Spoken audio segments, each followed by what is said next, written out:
सरकार है, संगठन है और साथ में पाठक साहब भी हैं।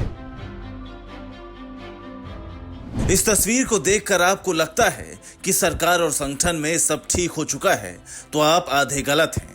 आधे गलत इसलिए क्योंकि सब ठीक तो हुआ है, लेकिन सिर्फ यूपी उपचुनाव की वजह से, राहुल अखिलेश की जोड़ी के डर से।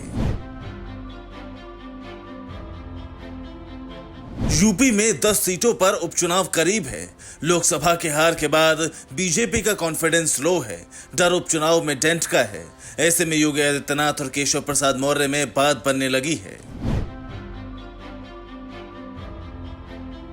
बीजेपी ने तारीखों के ऐलान से पहले उपचुनाव की तैयारियां शुरू कर दी हैं।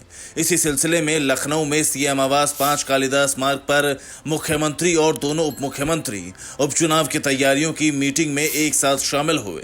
मीटिंग में उपचुनाव का खाका खींचा गया और ये तय हुआ कि बीजेपी कैसे उपचुनाव में सारी ताकत झोंकेगी।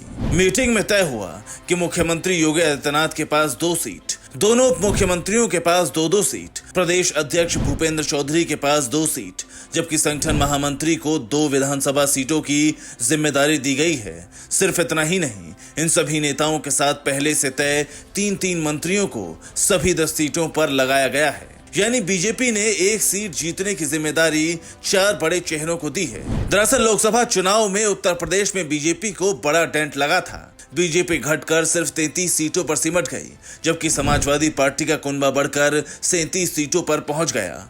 ऐसे में उपचुनाव बीजेपी और योगी आदित्यनाथ की नाक का सवाल हो गए हैं। इसीलिए पार्टी ने इसमें पूरी ताकत झोंक दी है।